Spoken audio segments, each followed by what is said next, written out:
अध्याय 15 शकुनी का प्रवेश।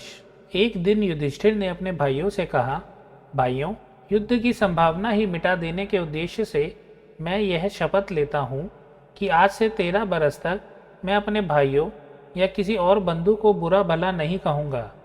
सदा अपने भाई बंधुओं की इच्छा पर ही चलूँगा। मैं ऐसा कुछ नहीं करूँगा जिससे आपस में मन मुटाव होने का डर हो, क्योंकि मन मुटाव के कारण ही झगड़े होते हैं। इसलिए मन से क्रोध को एक बारगी निकाल दूंगा। दुर्योधन और दूसरे कौरवों की बात कभी न टालूंगा। हमेशा उनकी इच्छा अनुसार काम करूंगा। युधिष्ठिर की बातें उनके भाइयों को भी ठीक लगीं। वे भी इसी निश्चय पर पहुंचे कि झगड़े फसाद का हमें कारण नहीं बनना चाहिए। उधर युधिष्ठिर चिंतित हो रहे थे कि कहीं कोई लड़ाई झगड़ा ना हो जाए, और इधर राजसूय यज्ञ का ठाट बाट तथा पांडवों की यश समृद्धि का स्मरण ही दुर्योधन के मन को खाए जा रहा था। वह ईर्ष्या की जलन से बेचैन हो रहा था। दुर्योधन ने यह भी देखा कि कितने ही देशों के राजा पांडवों के परम मित्र बने हैं। इस सबके स्मरण मात्र से उसका दुख और भी असह्य हो उठा। पांडवों के सौभाग्य की याद करके उसकी जलन बढ़ने लगती थी। अपने महल के कोने में इसी भांति चिंतित और उदास भाव से वह एक रोज खड़ा हुआ था कि उसे यह भी पता न लगा कि उनकी बगल में उसका मामा शकुनी आ खड़ा हुआ है। बेटा, यूं चिंतित और उदास क्यों खड़े हो? कौन सा दुख तुमको सता रहा है? शकुनी ने पूछा। दुर्योधन लंबी सांस लेते हुए बोला, मामा, चारों भाइयों समेत युधिष्ठिर ठाट बाट से राज कर रहा है। यह सब इन आंखों से देखने पर भी मैं कैसे शोक ना करूं? मेरा तो अब जीना ही व्यर्थ मालूम होता है। शकुनी दुर्योधन को सांत्वना देता हुआ बोला, बेटा दुर्योधन, इस तरह मन छोटा क्यों करते हो? आखिर पांडव तुम्हारे भाई ही तो हैं। उनके सौभाग्य पर तुम्हें जलन नहीं होनी चाहिए। न्यायपूर्वक जो राज्य उनको प्राप्त हुआ है उसी का तो उपभोग वे कर रहे हैं। पांडवों ने किसी का कुछ बिगाड़ा नहीं है। जिस पर उनका अधिकार था वही उन्हें मिला है। अपनी शक्ति से प्रयत्न करके यदि उन्होंने अपना राज्य तथा सत्ता बढ़ा ली है तो तुम जी छोटा क्यों करते हो? और फिर पांडवों की शक्ति और सौभाग्य से तुम्हारा बिगड़ता क्या है? तुम्हें कमी किस बात की है? द्रोणाचार्य, अश्वत्थामा तथा कर्ण जैसे महावीर तुम्हारे पक्ष में हैं। यही नहीं, बल्कि मैं, भीष्म, कृपाचार्य, जयद्रथ, सोमदत्त सब तुम्हारे साथ हैं। इन साथियों की सहायता से तुम सारे संसार पर विजय पा सकते हो। फिर दुख क्यों करते हो? यह सुनकर दुर्योधन बोला, जब ऐसी बात है तो मामा जी, हम इंद्रप्रस्थ पर चढ़ाई ही क्यों ना कर दें? शकुनी ने कहा, युद्ध की तो बात ही ना करो, वह खतरनाक काम है। तुम पांडवों पर विजय पाना चाहते हो तो युद्ध के बजाय चतुराई से काम लो।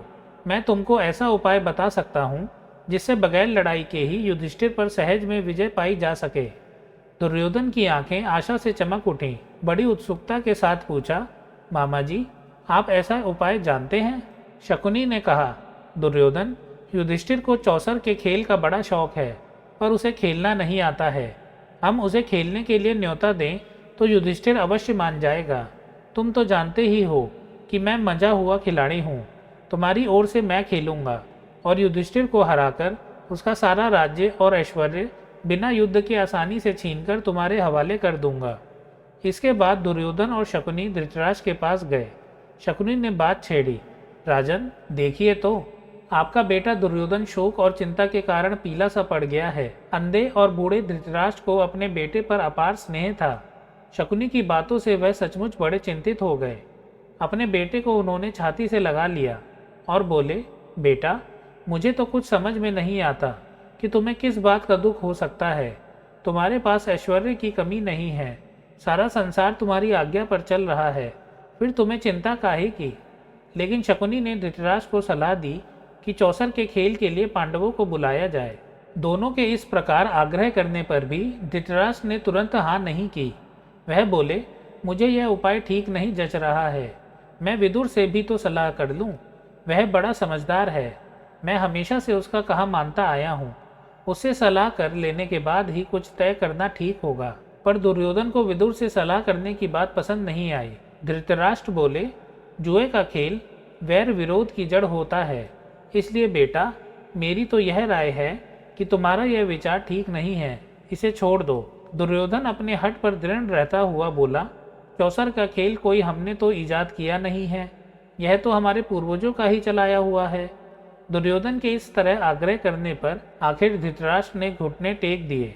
बेटे का आग्रह मानकर धृतराष्ट्र ने चौसर खेलने के लिए अनुमति दे दी और सभा मंडप बनाने की भी आज्ञा दे दी, परंतु विदुर से भी उन्होंने इस बारे में गुपचुप सलाह की। विदुर बोले, राजन, सारे वंश का इससे नाश हो जाएगा। इसके कारण हमारे कुल के लोगों में आपसी मनमुटाव और झगड़े फसाद होंगे। इसकी भारी विपदा हम पर आएगी। धृतराष्ट्र ने कहा, भाई विदुर, मुझे खेल का भय नहीं है, लेकिन हम क्या कर सकते हैं। सो तुम ही युधिष्ठिर के पास जाओ और उसे मेरी तरफ से खेल के लिए न्योता देकर बुला लाओ। अपने बेटे पर उनका असीम स्नेह उनकी कमजोरी थी और यही कारण था कि उन्होंने बेटे की बात मान ली। इसका अगला भाग पढ़ेंगे हम नेक्स्ट वीडियो में। अगर आपको वीडियो अच्छी लगी तो इसे लाइक और शेयर कीजिए और मेरे चैनल को subscribe. Thank you for watching.